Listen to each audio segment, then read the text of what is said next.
ស្រែឃើញស្នាមអ្វីដើរតាមទឹកមើលចិត្តអូយចំលែកចិត្ត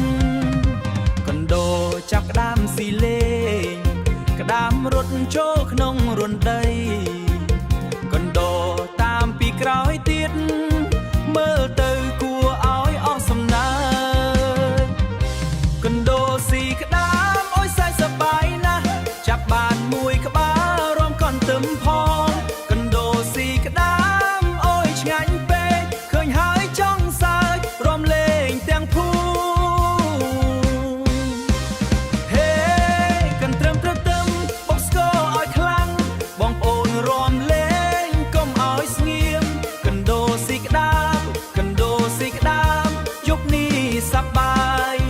ភូមិយើងរំលេងទាល់ភ្លឺអ្នកស្រុកឃើញហើយសើចសប្បាយនាំគ្នានិយាយរឿងកណ្ដោ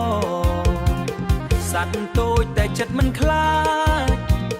ចាប់ក្តាមស៊ីដូចម្ចាស់វា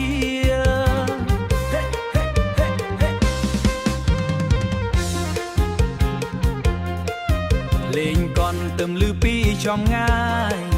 ក្មេងចាស់រំលេងជុំគ្នារឿងកណ្ដោស៊ីក្តាមនេះคล้ายជាបទចម្រៀងស្រុក